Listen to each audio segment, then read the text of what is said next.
How about now? Can you see the slide? This meeting is being recorded. Yeah, we can see your slides. Okay. I don't know if you can see me in the corner or not, but right now all I have is my slide deck. So if you can see my slides, we are good to go, and I will except that's not, except I don't have the right slide on here. Oh my word. You guys don't want to talk about elections right now, although they are important. Let me just try. Where did I have my? Here we go.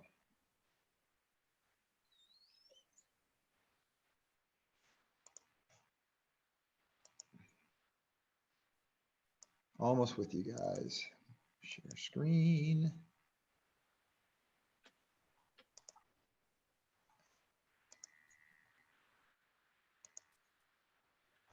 Share.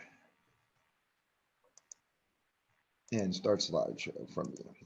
How's that? Do you see faith-based resources now? Are we on? Yep, Folks, we're on. Okay, very good. Sorry about that delay. Technology is a wonderful thing.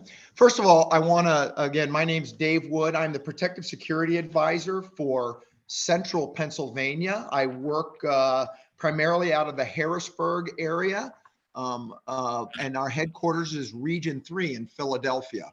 I just want to say I was just really impressed, and everybody that was on this morning, listening to Stephen Eberly talk is just, it is what a great presentation that was, and so professionally done, dealing with a very difficult topic.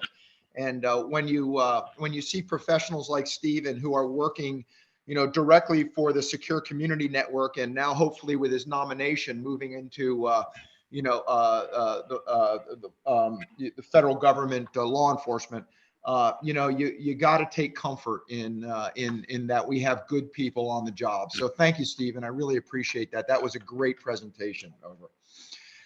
With that being said, let me just talk a little bit about CISA, who we are. So, we are basically we have our vision. We're the Cybersecurity Infrastructure Security Agency. We're part of DHS. Our vision is to maintain a safe, secure, and resilient infrastructure for our American way of life. And to do that, we really focus on 4 areas. One, we protect the federal network, the higher level domain, the .gov network from cyber attack.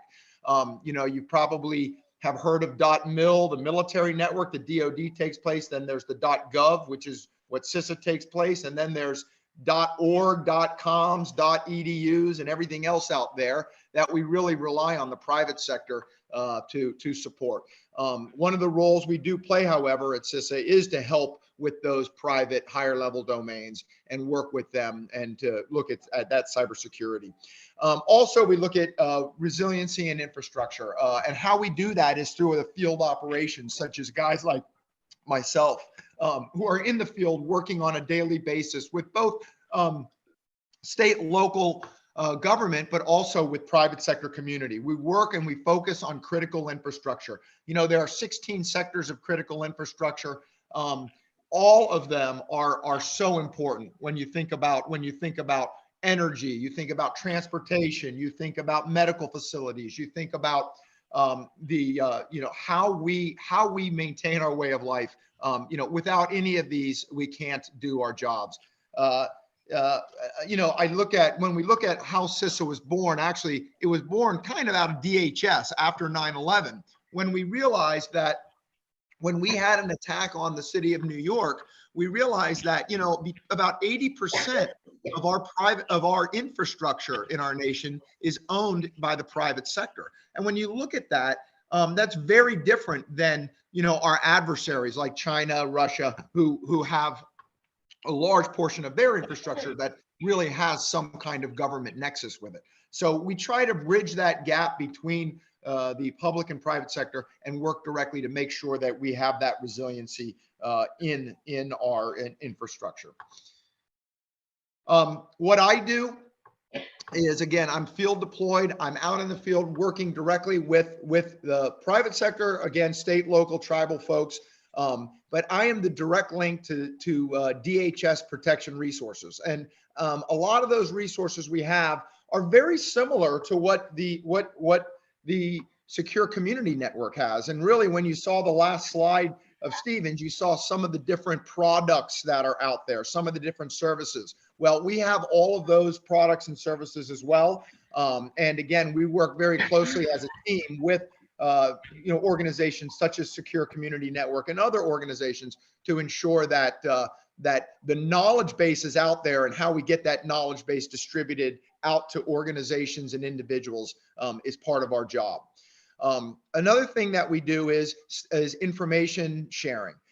We work very closely with our fusion centers. We work very closely with the ISACs, the Information Sharing Advisory Councils, and we work very closely with our own personal Rolodexes. I have a large number of individuals in all different sectors that I can quickly send out information to. So one of the things that I often encourage, especially in our faith-based community, are having that Rolodex and being able to know who your security partners are, obviously before an incident happens, not during or after an incident. Another thing that I do, which is more for the corporate side, is I work with getting security clearances for our corporate organizations, as well as nonprofit organizations as well, so that they can get some of the information that may not be fully accessible if it's that may not be fully accessible because the government has classified that type of thing. Another thing that we do, and I'm going to talk about today, is we do security surveys and assessments. House of worship assessments are an important part of what we do and have taken on a large role because of the current environment we're in. It is something that is just is a tool that we have, that we could come out to your synagogues, and myself and my partners have done many assessments for synagogues and other houses of worship. But more importantly, we have a tool that's in place that's online, our House of Worship self-assessment, that I'm going to spend a little bit of time talking about today. That is something that we're going to encourage you to try to do. And then again, we do a lot of outreach. This would be an example of that outreach, working with Noah and his team. We've put this presentation together.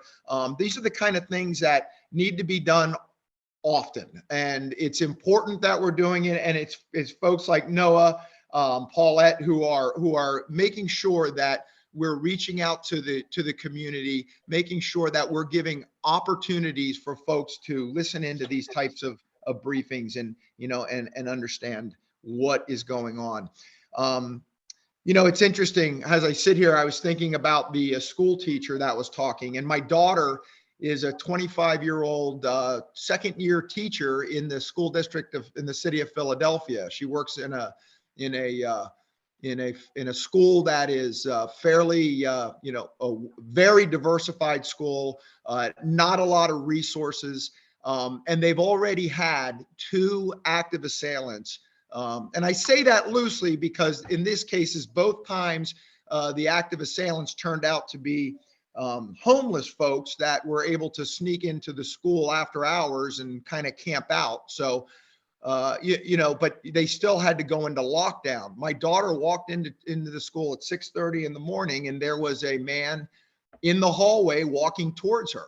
She ran into the room. She locked the door of her room, had to dial 911. And fortunately, this man was a harmless guy, but you can imagine the sense of threat that she had. And one of the things she said is, "Dad, as a teacher, I thought I was supposed to teach." She goes, and she goes, "Now I also have to be a protector. I have to be able to protect my kids." And she's absolutely right about that. Now, she did ask me, "Hey, can I get a concealed permit and carry a handgun?" I'm not exactly sure that's where I want her to go, but I will tell you, I want her to be armed with the knowledge to be able to protect herself and protect her students. And I want her organization to be able to provide the security that they need to be able to protect themselves. And that means That means doing some of the things that we talk about in terms of being able to have ballistic walls, ballistic glass, having locks on doors, having just basic protections that you'll find that in a lot of organizations don't even have, especially when we go through the assessment process. Our PSA locations, I'm not sure where our audience is from. I believe most of you are central Pennsylvania, but you can see on this map, we've got actually 4 PSAs. Bob Winters, Stephen knows Bob very well. Bob's been around for a long time. He's out in Allegheny County, works the western part of the state. I've got Harrisburg and the central part of the state. In my capacity, I've actually been up to Pike and Wayne County several times now to do security assessments for Jewish camps that are up there. These are summer camps for children, primarily out of the New York, New Jersey area. But most of us don't even realize the number of faith-based institutions that are out in the middle of nowhere, literally.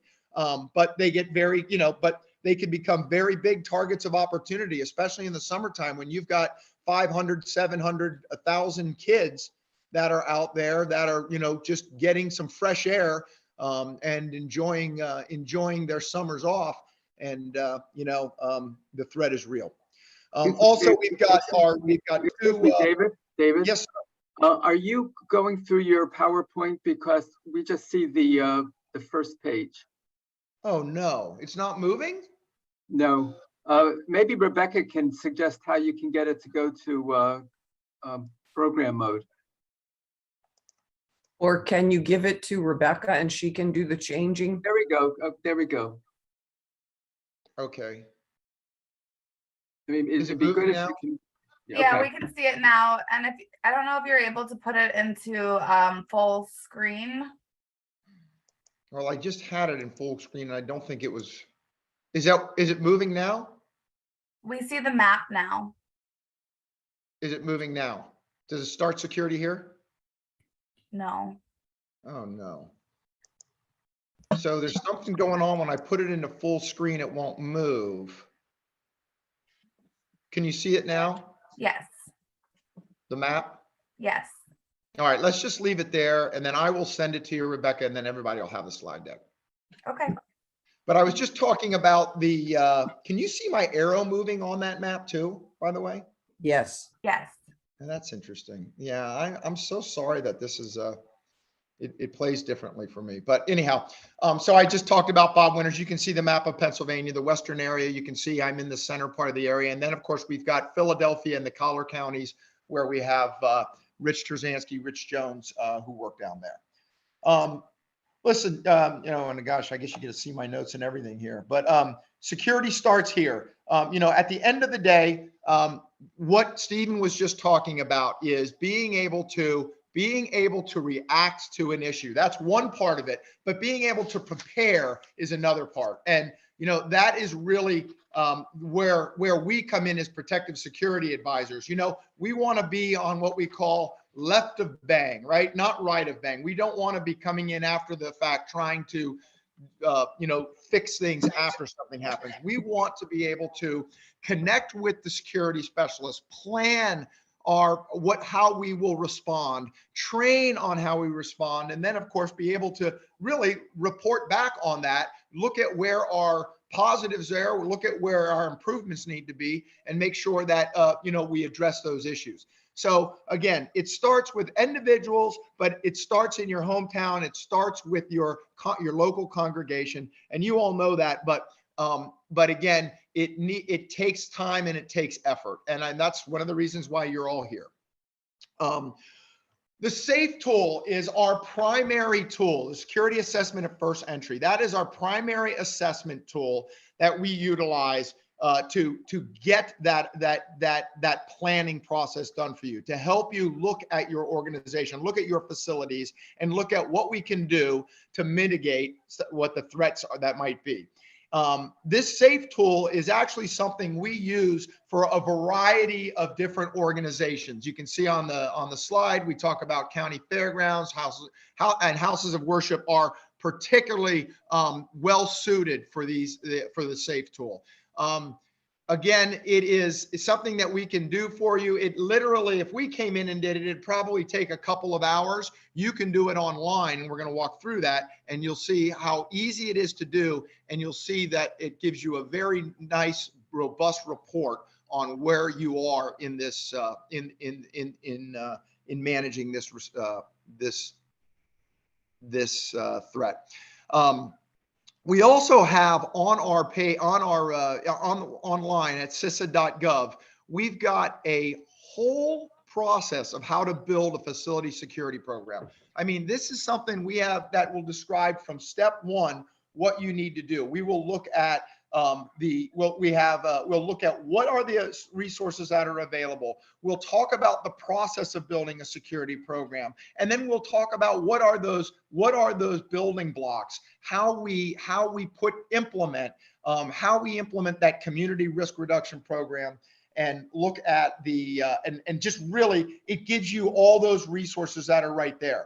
One of the best ways to start, I would also say, is having your congregation having that security working group. Once you've put together some folks that are going to be a part of that team, this resource page is a great place to start. And again, that's the link, and it'll all be provided for you. So let's talk a little bit about this process.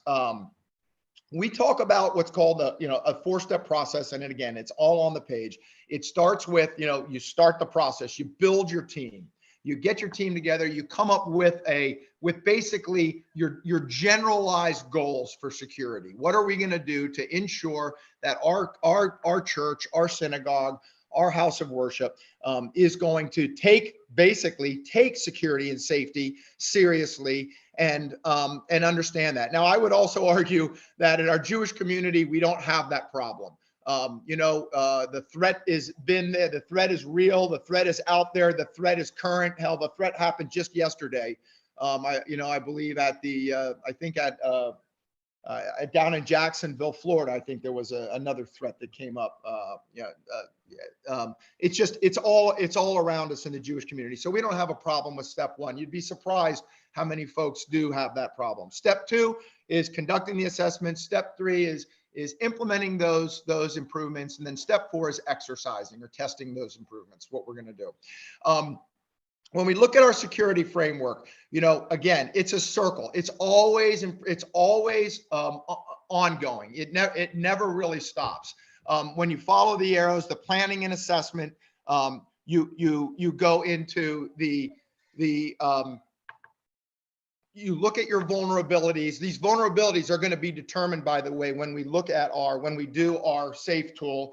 And what you'll find is, once we've done these, once you have figured out what you need to do, you'll look at how you're going to do those implements. Many of these recommendations are going to be low cost, no cost solutions, but there are a lot of things that are going to cost money. And we're going to talk a little bit about how do you manage that? There are different tools, there are different grants, and we're going to have a little bit of that. Chantel's going to talk a little bit about that when we're done here.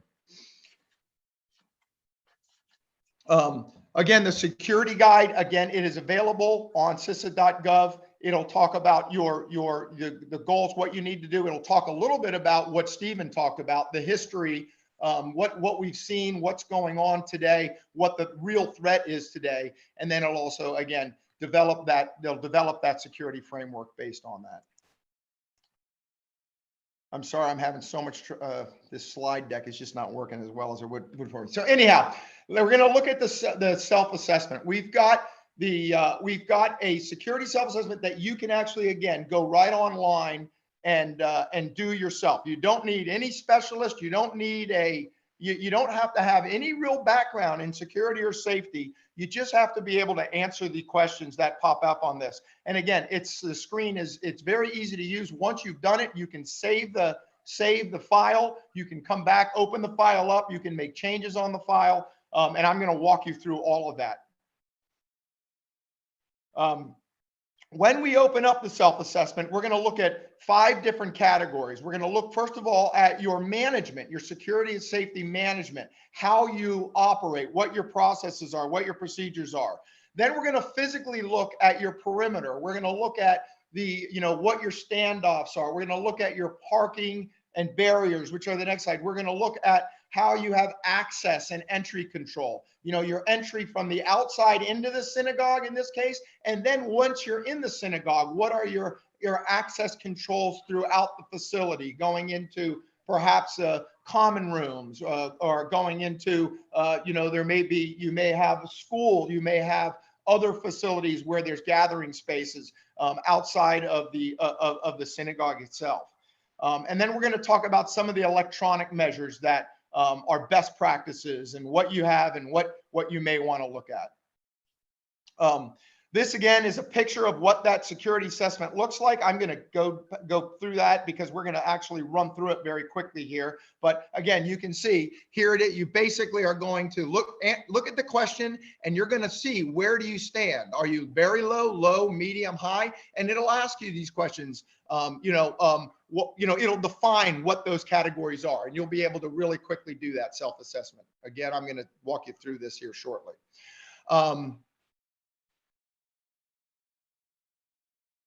Okay, and one other thing is the power of hello. That is something that we talk about quite a bit. This is just, again, it is a very easy program to implement, but it talks about the fact that in your synagogue, when people come in who are strangers or who have never been there before, we all know that we want to be a welcoming community. We want to engage, but sometimes we have a tendency not to want to do that. We have a tendency not to say hello. And what we're trying to get with our Power of Hello program, and again, this is kind of basic common sense stuff, but at the same time, you'd be surprised, you know, it's harder to do than you think. So what we're trying to do here is we've got posters, we've got handouts, flyers, and programs like that to give to our congregations to say, hey, listen, think about this. Be a part of your welcoming organization by reaching out when you see strangers come into your or new folks come into your place of worship. For the most part, it's just good faith-based practice to welcome people into your house of worship.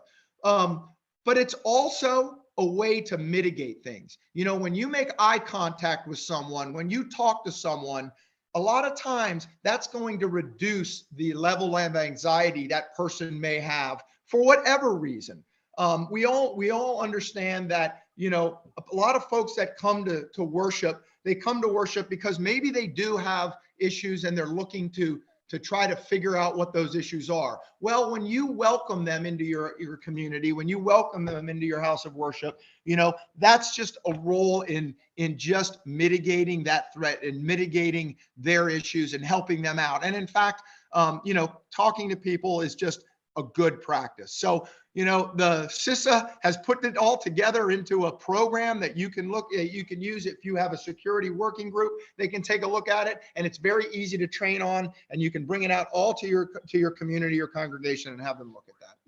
So with that, I'm going to go ahead and let's see if this will work. I'm going to open up the self-assessment demo. Again, all of this will be on the slide deck that you can have. Now, just so you can see the house of worship demo, this is the page that will open up to when you click on that link. And you can see here, the first page is just an introduction. It talks about security self-assessment, gives a little bit of background to why we do what we do. We don't have the first page. Does it say? We just say self-assessment demo, and then underneath house of worship, CISA. Okay, Noah, thanks. Let me see how to get that back in. That's what's going to.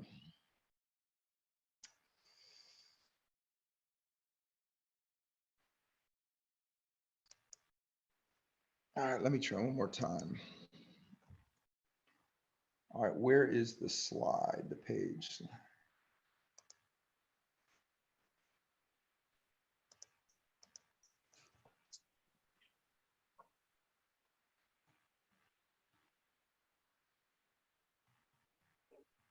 I'm here still, just trying to find the screen share. No. Sorry, folks. Do you want to email it to Rebecca and she can run the PowerPoint for you? Yeah, this is I could do that. I'm just, oh my goodness. Yeah. Mm.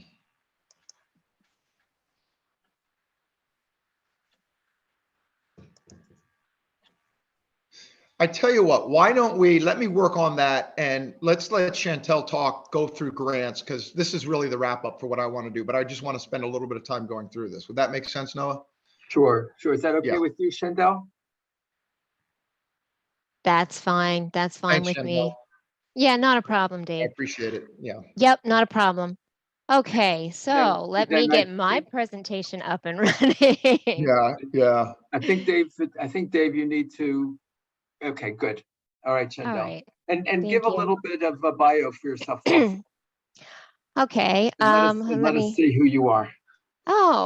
okay, let me do that. Sorry. Yeah.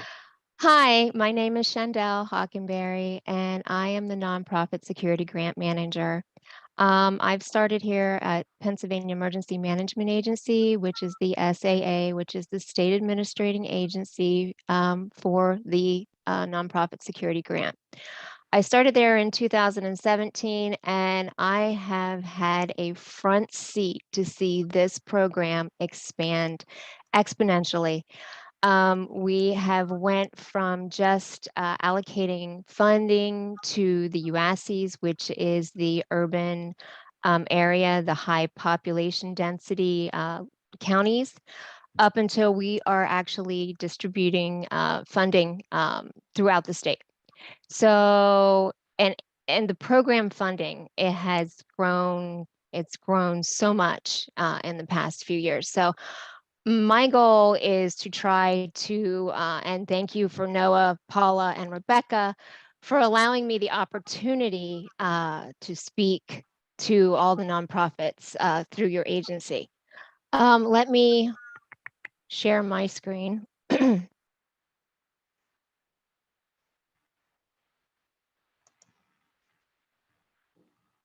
All right, now I'm having issues. Oh, here we go.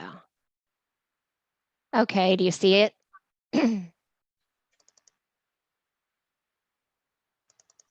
Yeah, we see it. All right, great.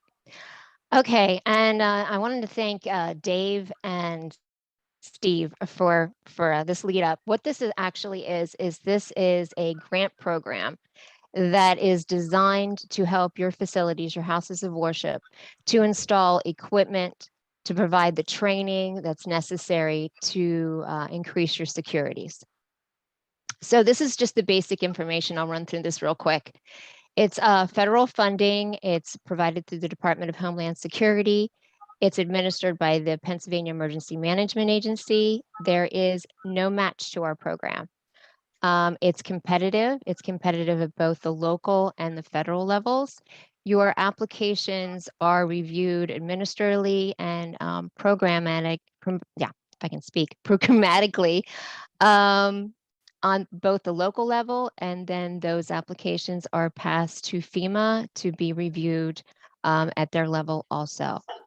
It's a reimbursement grant. You need to be able to pay for the funding, the projects up front, and then we reimburse for 100%. The period of performance is 36 months. Normally, it starts September 1st of the funding year, and it goes until August 31st, 3 years later. There are two subset programs. There is the urban area, which I explained prior that was the high density areas, and we'll go over that a little bit more in detail as to what counties in Pennsylvania belong to which program.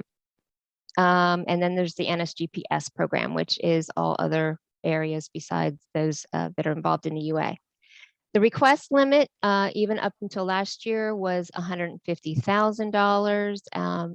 If you have a business entity that has more than one location, you can apply up to $450,000, $150,000 for each location. In 2022, there were $250 available nationwide.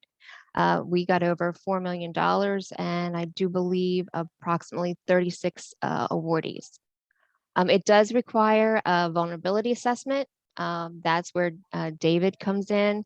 He can either the vulnerability assessments done by the protective security advisors in the state of Pennsylvania are absolutely wonderful. They take into consideration all the items that you can do for no cost to your facility, to your organization, or those that can be funded by the grant.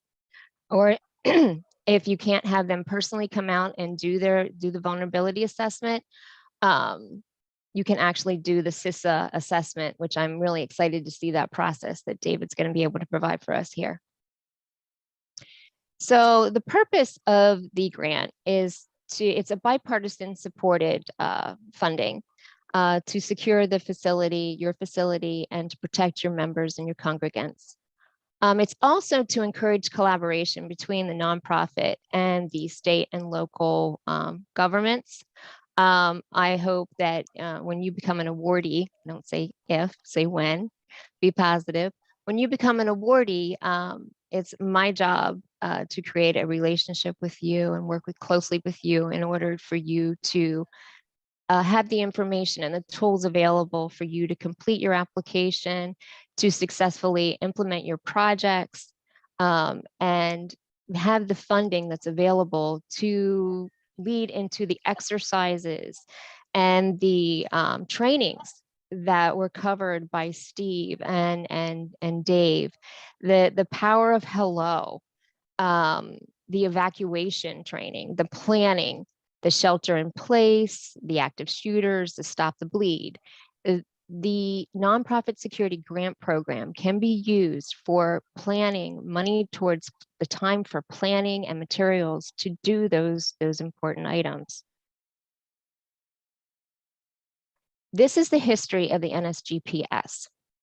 So in 2017, we had $25 million nationwide that was designated or allocated for the high urban areas. That's the Pittsburgh and the Philadelphia areas. In 2018, that was extended into the NSGPS program. And in 2019, as you can see, the funding remained steady, but we added contracted security. Also in 2018, they added training, planning, and exercise as the eligible expenses. In 21, we had an increase of funding to 180 million, 90 being split among the programs. That's when we went to $150,000 per entity, 450 for 3. And in 2020, the federal allocation went to 250 million with 125 million for each program. And as you can see, correspondingly, I've listed here the amounts that we received in awards and also the number of awardees that we've had. We started out with 10, we ended up with 37. So we've been able to distribute funding to a lot of organizations to help increase their security. So one thing that David is going to show us is the self-assessment, but there are other alternatives where you can get a vulnerability assessment.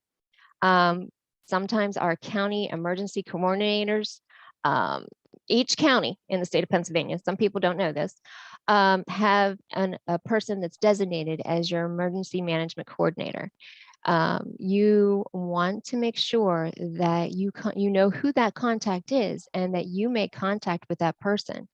They are going to be a partner for you to use to build a relationship with, to speak about trainings, to speak about exercises. I wanted to touch on a subject. David and Steve both brought up that the way that you feel when you're being attacked.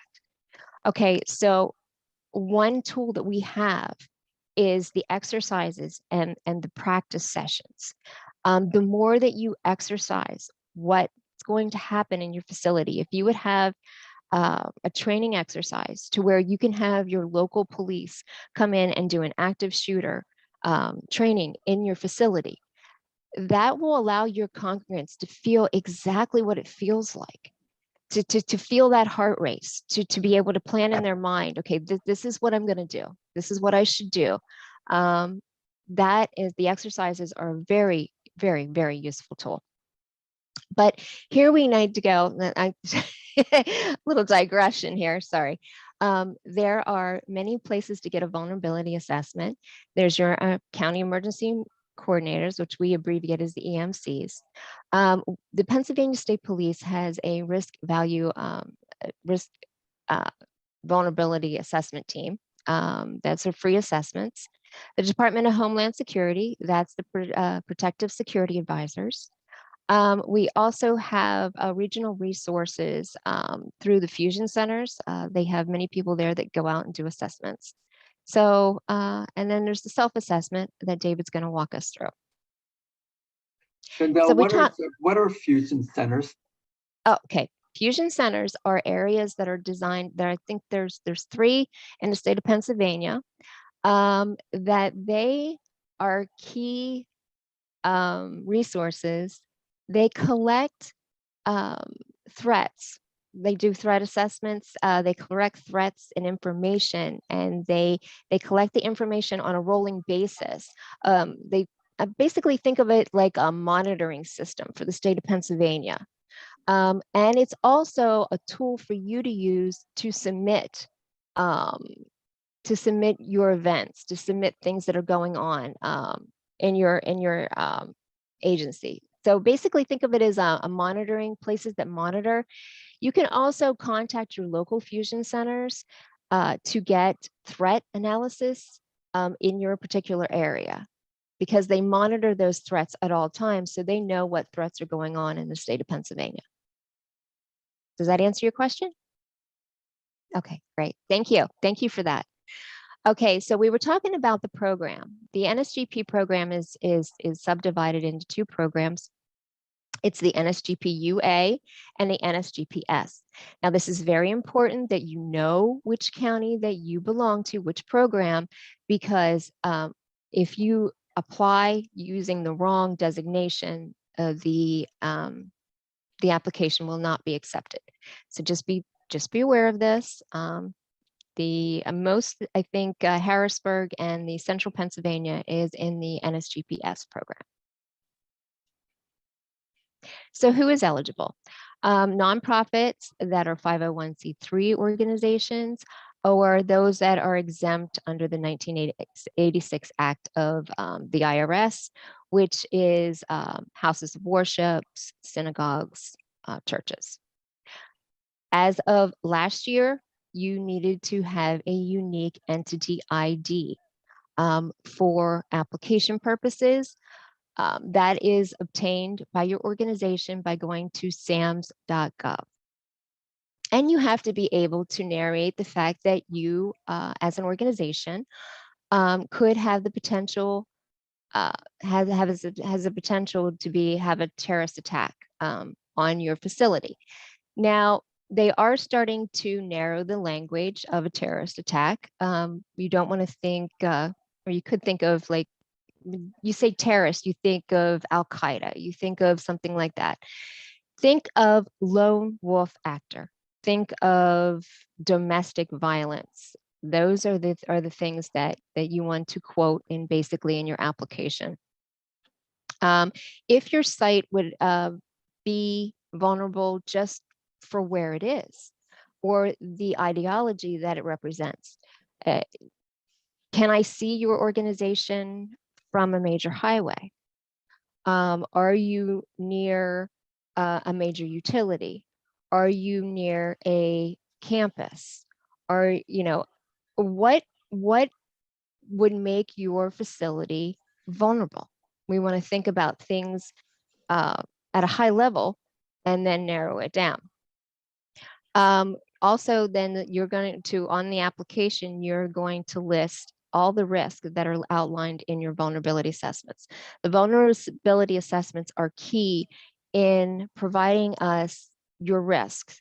So the vulnerability assessment is basically your first step in outlining all your risks.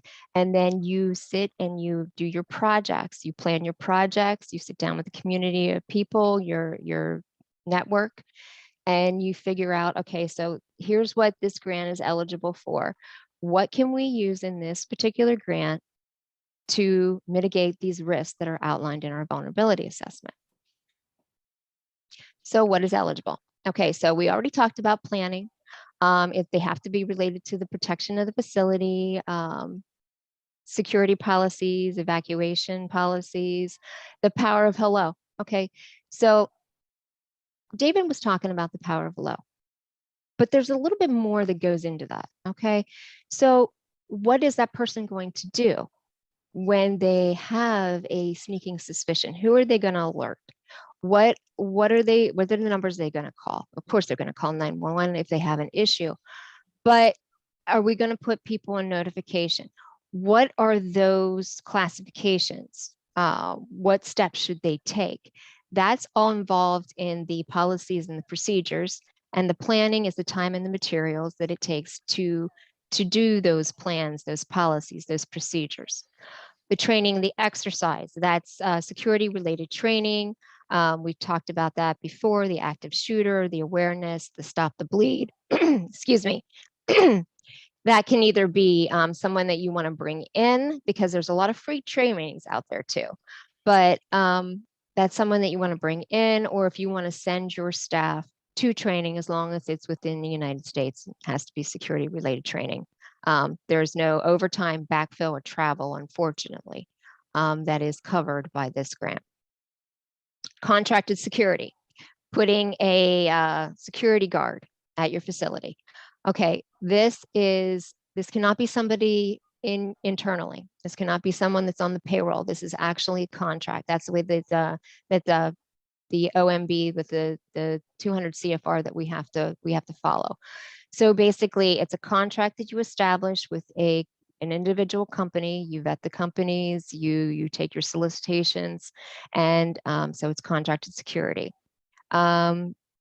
If you ask for over 50% of your grant dollars to be dedicated to the contracted security, there will be a request for a waiver that you justify how you're going to maintain this grant resource funded contracted security beyond the end of the period of performance. So basically, the federal government wants to know, okay, we're going to fund this for the period of performance, the 3 years. How are you as an organization going to fund that from here on out? So it's like a stepping stone. We also give 5% of the M&A. The M&A is going to be used for things like filing the EHP, which is a necessary requirement of the grant. It's an environmental historical preservation review, that any projects that are funded by the federal government have this review. It's to let us know what kind of ground disturbance that you're doing, what kind of installations you're doing on any historical structures, or protecting of the environment. It's just basically an outline of your projects, letting the federal government know what you're going to do with their funds. And then they make sure that it's not going to affect the environment or the historical value of your building. So Shandell, that's one thing. Yes. Yes. Pauline has a good question. If a synagogue or Jewish agency don't own their own building, but are renters within another organization's building, are they still eligible for any type of this grant? Yes, they are. Yes, they are. Now, it does ask a question about if they have permission of the owner to install the equipment. But the application does ask for that. So that is that's a very good question. Thank you, Paula. The M&A, the 5% is based on actual cost. So basically, you want to take into account the EHP, the time it's going to take you to do the EHP. There's 2 biennial reports, and there's reimbursement requests. There's things that you need to do to register and do the administration part of the uplift of the grant, like basically letting me know who the contact information is, let me know your banking information. There's some things that we need to go through to get your organization established to manage the grant. The equipment, is physical security and inspection and screening, but we'll go into that here a little bit. Here is a tool that is provided. It's called the Authorized Equipment List. We abbreviate it as the AEL. If you put an NSGP into this website, it will take you, and you put NSGP into the dropdown, it will provide all the AELs that you can use on the grant and all the equipment that is eligible for installation that it will be funded by this grant. And also on my website, I have a breakdown of all the equipment. Now this has been updated, so I want you to definitely visit the website and take a look at that drop down. Take a look at that spreadsheet of what all is available. So when you're doing the planning, after you get your vulnerability assessment and you're devising your projects, of course, this is a great time to take a look at this. And okay, my vulnerability assessment said that I needed more secure doors. Doors is something that's allowable in this grant. Now, the third step to that is, how much do you think it's going to cost me to install these doors? Okay. All I have to say is caution with the budgets when you're applying for the grant is always pad your projects. It is better to be able to do 3 or 4 solid projects than try to do 15 projects under a 3-year period of performance. So you want to hit your high level, your impact projects. Remember, this grant is competitive. One of the things that we look at is how well your projects mitigate the risks that are outlined in your vulnerability assessment. We take the time, we take a look at your grant application, we take a look at your vulnerability assessment. We say, yes, okay, so doors was number 1 on their vulnerability assessment, and they're telling us that in their projects in the IJ, the application, the grant application, that's the project that they're going to do. So that's what we're looking at. It's called an impact and need. First of all, you provide the need, you narrate the need. Why does my organization need these grant funds? Then we go into impact and we say, okay, yep, they're doing a great job. These are the projects that they say they're going to do, and this is going to be the outcome. So where do we find this information? Okay, so it's www.pima.gov. I kind of give you a little walkthrough on this slide of where you can get this information. One thing I strongly encourage you to do is go to our website, sign up to receive our distribution emails. That will give you the information as to when we're going to have our workshop webinars. We have done online webinars, I think, for the past 2 years now. I am not sure if we're going to go back to doing in-person workshops. That's just to kind of walk you through the grant application. We're going to walk it through bit by bit by bit, not to give anybody an unfair advantage, but just to make sure that you understand that what information that they're asking for on all the questions and sections of the application. It'll also give you an email when the notice of funding opportunity is distributed, and when the end date is, and when there's any updates to our website. There's a wealth of information on our website, and it also gives you the deadlines. So getting started, we need to get that vulnerability assessment. Okay, that's the number 1 thing that you need to do. The application is all based off of your vulnerability assessment. You need to get the UEI. You need to get in touch with your county emergency coordinator, start that relationship with them. What can your facility be used for in the event that there's a crisis in your community, and a terrorist attack in your community? Are you a food shelter? Are you a food bank? Or not food shelter, but food bank? Are you a shelter? What can your facility be used for in the case of an attack to help your community recover? You want to do your research on your projects. Have an idea once you look at your vulnerability assessment, what projects you want to do, what the AEL, if it's allowable expense. You want to take a look at the NOFO when it's dropped, when it's distributed, when it's out there. Take a look of the limits of the notice of funding opportunity, and you also want to pay attention to the budgets. What's it going to cost me from beginning to end to implement this project? The application packet as of last year was the investment justification, which is the grant application, the vulnerability assessment, the mission statement. The mission statement tells us who you are, and what you do. The 501c non-determination letter and the nonprofit determination letter and any incident supporting documentation. Like if you're going to cite in your application that you were attacked, or you have insurance claims, or you have police reports, any kind of supporting documentation you can upload into our system. And when I say our system, this is the system that you will be uploading all that information into. Make yourself familiar with that. Go in, register. Our nonprofit security grant program, of course, is not open. It will be open shortly after the notice of funding opportunity is released from FEMA. So what can you expect?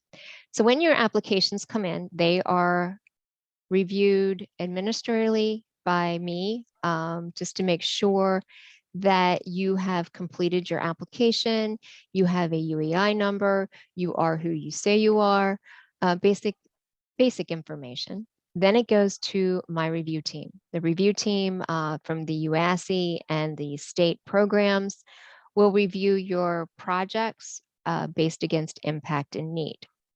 We score those applications, we submit them to FEMA. FEMA also scores those applications, and then they award extra points. Extra points can be given, at least they were in 2022, for someone, an organization that has not received an award in the past. And new for 2022, there were extra points given for organizations that are serving in underserved communities, according to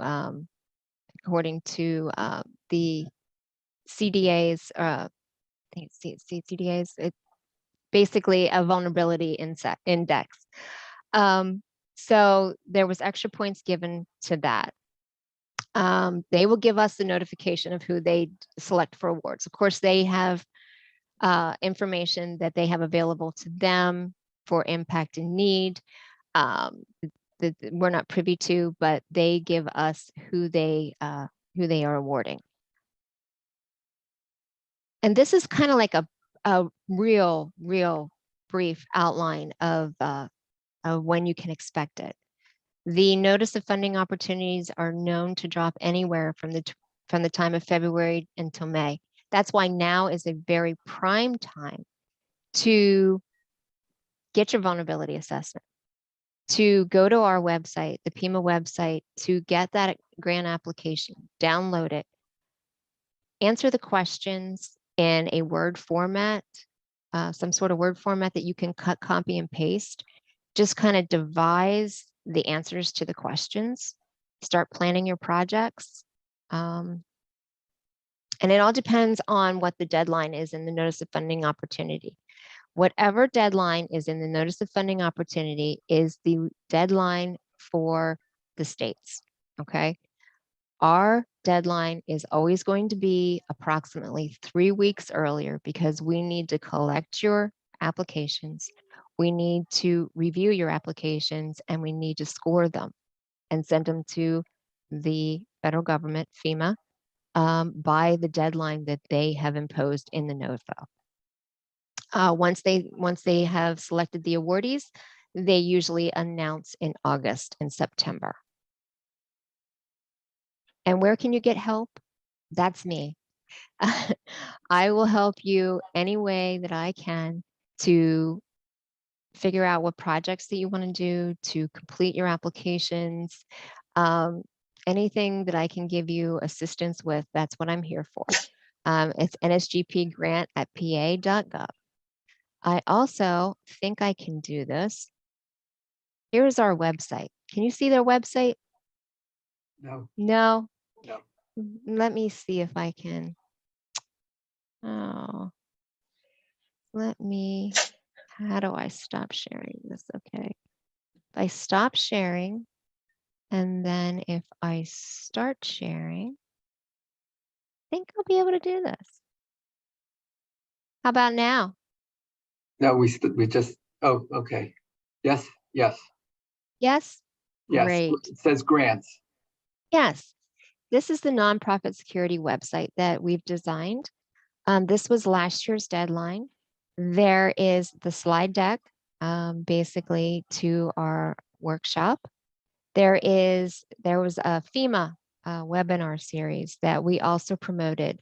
They did a wonderful job in getting information out there and doing the outreach. This is the overview, the program basics, the eligibility, how can the funds be used, a funding guideline, how to apply. Here again is the NSGP program guideline, the S versus the UA. The investment justification, which is a PDF. And let me warn you, this application is revised. But what you need to do is when you open it, you need to save it to a location and then open it up from that location. It's got a lot of layers into this PDF. So that's just a hint to be able to open it. We're gonna, everything that we need, the county contacts, the local EMCs that we were talking about, all the places that you can get vulnerability assessments, and the CISA. This is a website to the CISA self-assessment.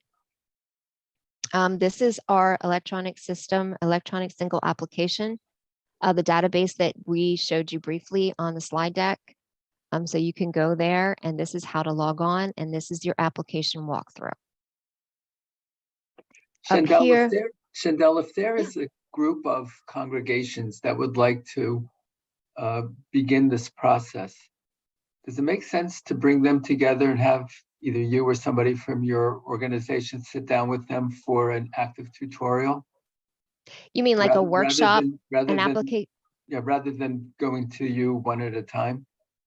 Oh, absolutely.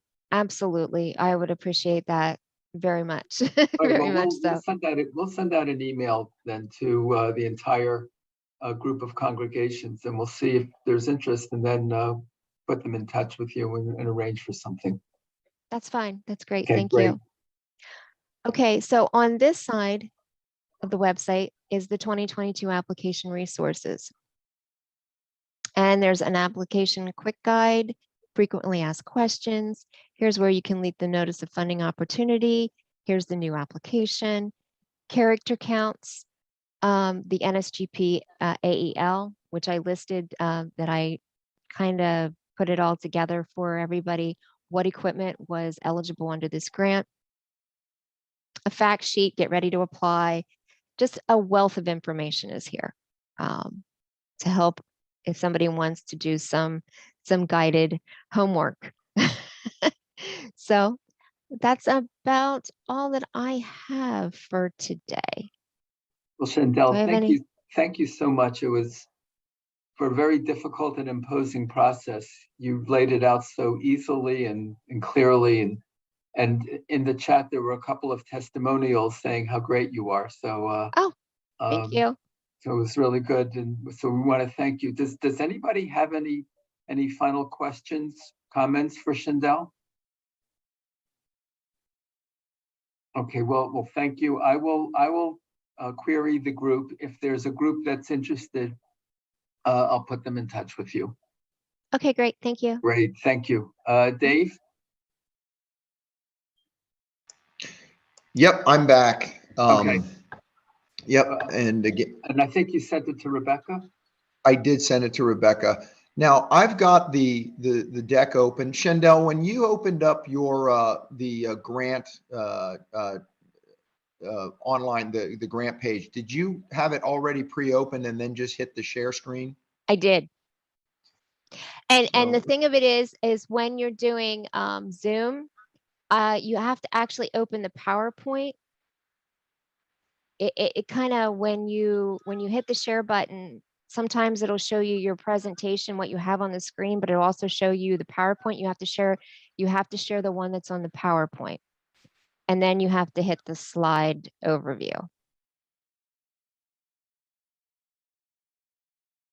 I can't hear you, Dave.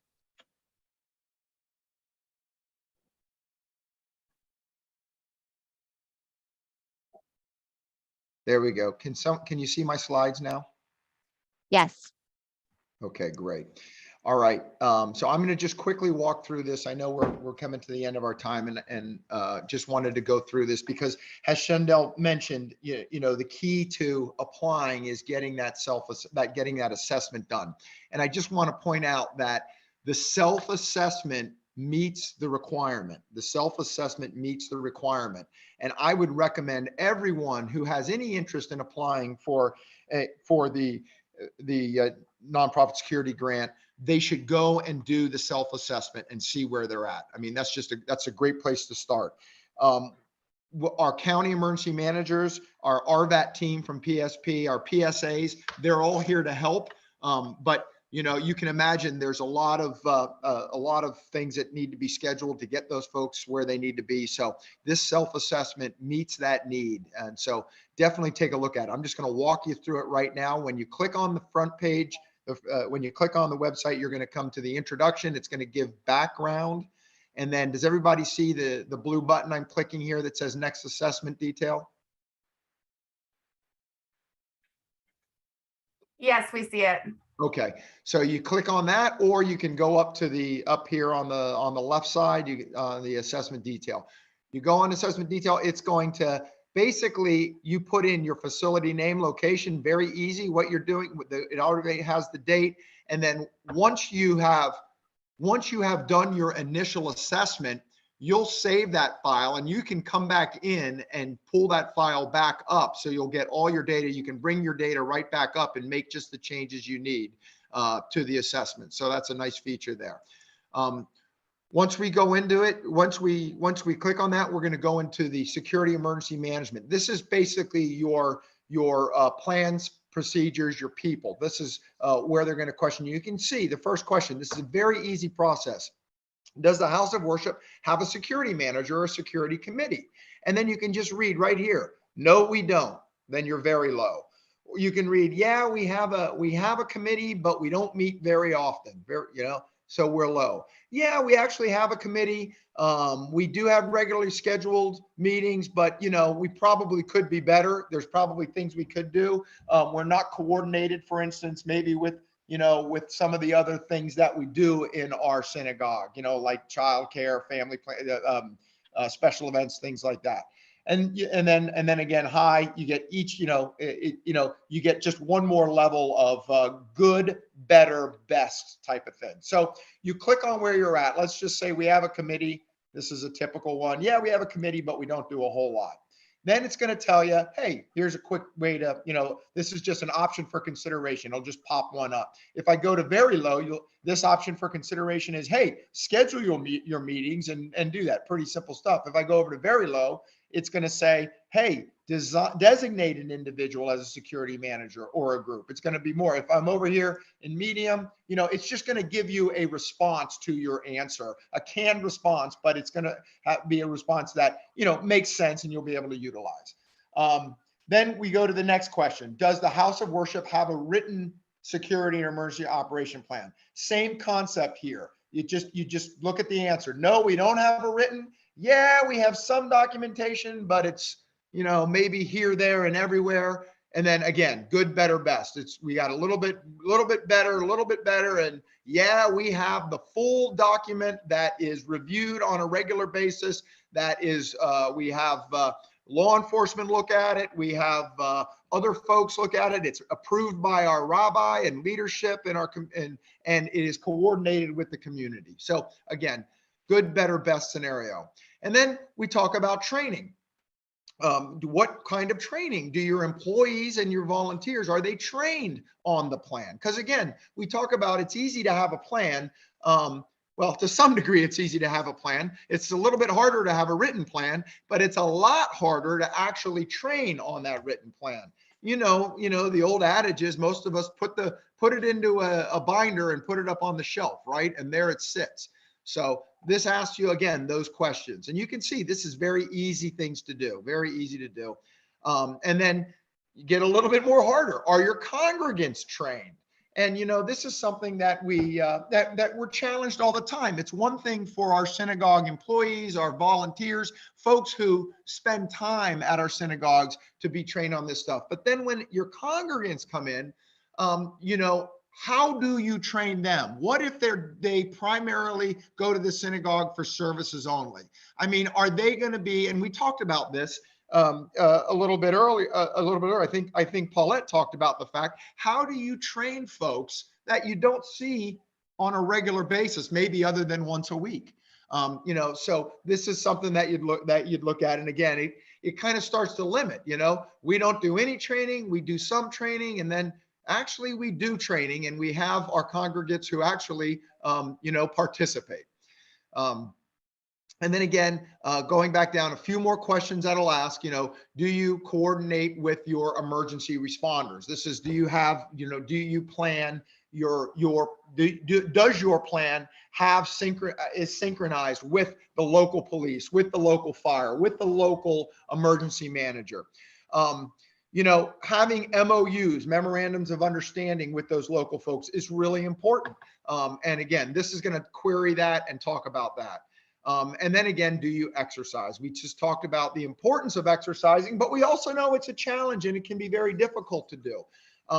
This past week, I had an active assailant full-scale exercise for a hospital that was canceled 2 days before because, believe it or not, the leadership of the hospital felt that it would cause, such an exercise might cause PTSD among the hospital staff, if you can believe that. And those are the kind of things. It's a culture, and we want to try to change that culture, because you all know very well that a training exercise, sure, if it's realistic, can have some PTSD, but the real thing's going to have a heck of a lot more PTSD. So, we got to look at all of these things. And, again, training is a very important part of that. And then again, it'll ask a few other questions, about your facilities, like where are your lockdown areas? Where are your shelter in place procedures? So it gets you through this series of questions about your facility. Mass notification. What's your paging system? How do you work through that? Do you have a communications plan? Communications are extremely important. How do you make sure that family members, friends, how do you account for your congregants, God forbid, after an incident happens, something like that, all of these things are questioned here. And I want to keep going through here just to make sure I want to stay on time, but you can see these are very easy questions to ask. They allow you to pick your answers, what most closely fits your background, and then at the end of the day, you'll give you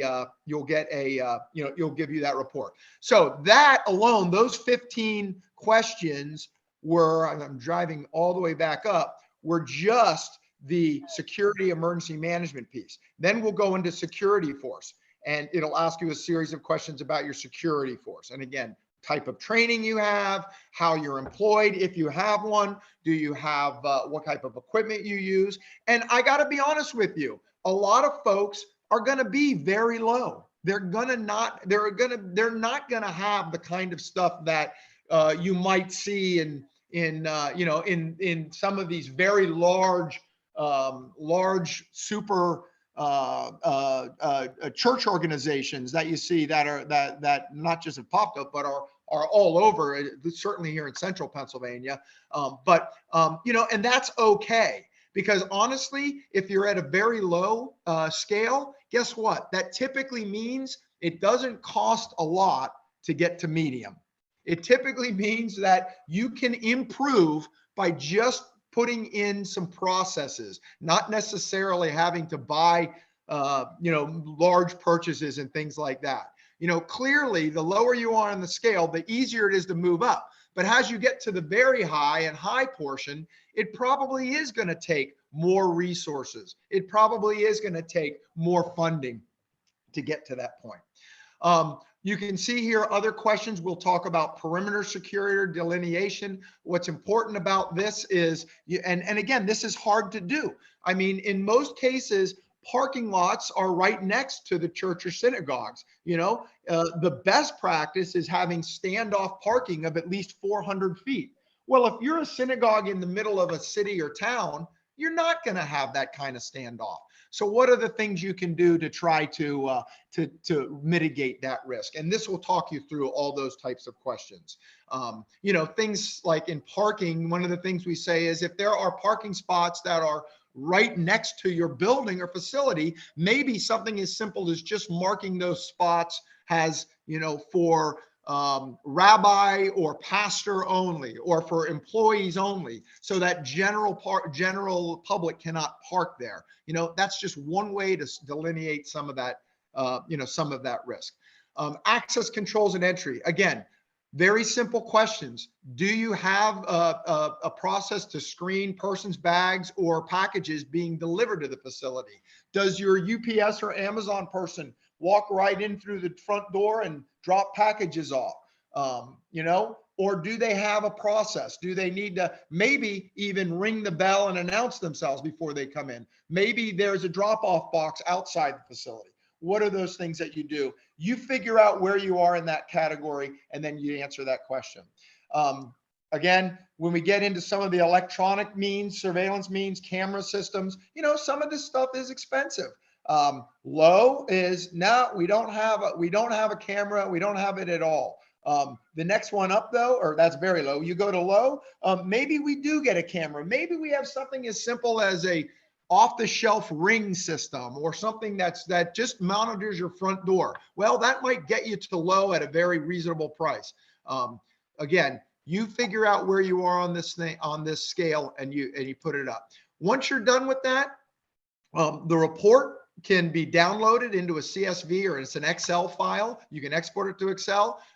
It'll give you all of those actionable items you can have, and it'll also provide you with a created report. And it's not going to let me do that because I didn't fill out all that information, but it will give you a plain English report on where you are.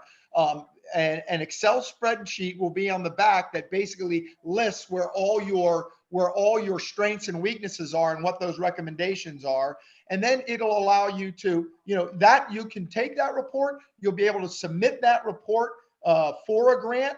But even more importantly, once you have that report, you'll be able to action it. And if you have questions on that report, you contact me or you contact your security professional and you talk about it and you see what you can do. What are the options? What are the considerations you can have to, to improve your posture in terms of security?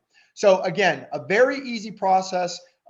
Again, you don't need a whole lot of time and resources. I would argue anybody on this call could go do it right now and do your best guess in some cases. Click on what you think it is and then drive that report and then use that as your conversation starter for your security working group. Say, this is what I came up with. What does everyone else think? So again, that's really all I have. I just wanted to run through that. I appreciate everybody's time on, and I apologize for the lack of technical proficiency here for today's brief. Thank you. Dave, this was really very helpful. And when we send out the email to the synagogues, in addition to inquiring about their interest in applying, we'll really make a strong case that whether or not they want to apply, it would seem that they ought to do this as just standard procedure for their own congregation, don't you think? I do, Noah. And again, it is such an easy process. You just saw me walk through it. You can whip through it very quickly. You can make it as complex as you want, but I love the idea of just individuals doing this report based on the knowledge that they have about their synagogue, and then taking that report and talking about it with the rest of their security group or the rest of their, folks that are interested in this. And then you build on that. But I can tell you, we're trying to make it as easy as possible for folks to get this awareness. Okay, and if they're interested, we can bring those congregations that want to talk about it among themselves, not internally, but also externally among this cohort. So we will do that. Does anybody have any questions or comments? Has anybody gone through an assessment themselves? And want to just really briefly, because we want to try to wrap up very shortly. But has anybody gone through an assessment that they'd like to share with the group? Susan Bloomsburg? Yeah, we did have we had an assessment through the state police, and they were very helpful. It took a long time to get it. They've got a long waiting list, but it was free, and they were very, very thorough about it. And then they gave us a written report afterwards, and it was useful. And that was how we were able to get the Homeland Security grant. And how was your process getting the grant itself? That has been problematic. This is not the fault of the state, but what we, our top need that we couldn't afford was getting an emergency exit. There's only one exit in and out to our sanctuary, and so if somebody comes in through that door and starts attacking, there's no way to get out. And our town requires us to make the exit handicapped accessible, complete with a ramp, and that was going to be very, very expensive. And while the new exit, the door itself, is covered by the Homeland Security grant, the handicap ramp is not, and we don't have the money for that. So we are still trying to figure out how to fund that so that we can actually finish up with the grant. Thank you. David, a question. Do you have to pay to have this assessment done? Oh, no, none of these assessments that Okay. I'm talking about, or Shendell talked about. I mean, your county emergency manager can do this as well. The problem is, it's exactly, the issue is just trying to get them scheduled. And it's just that folks are pulled, like right now, for instance, with the elections coming up, we've just that's been our focus at the federal side. The police, their RBAT team is a great team that puts this, that does very similar assessments, but they're just very hard to get scheduled. It takes a while. Okay, so don't But it's all free. procrastinate. All free. We say to our children, don't procrastinate. So that's true for everything. Paulette, you were going to say something.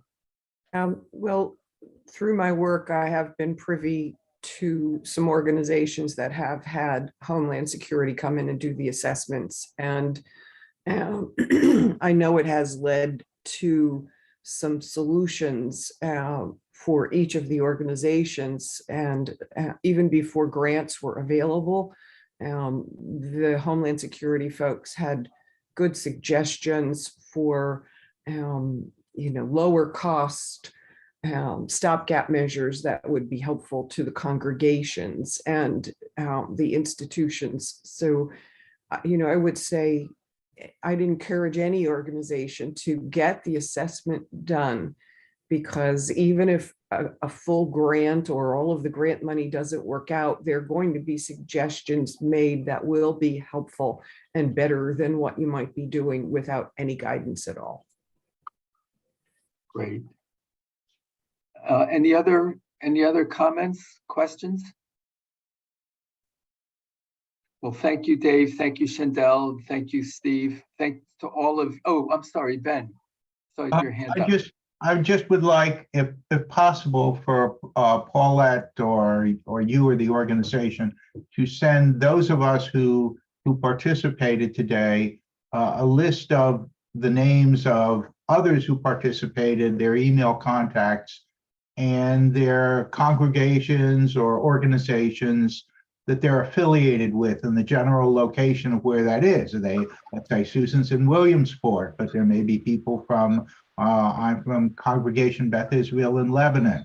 But that type of information of just... My problem is I have a... Yes, we will do that, Ben. We'll send the list of the names, the congregations, the emails. We'll also be sending it to those who didn't attend but represent synagogues elsewhere, so we have the whole region covered. But yes, we'll send that to you, and Rebecca will also send the recording to everybody as well. And that would be as long as there are no objections from a community.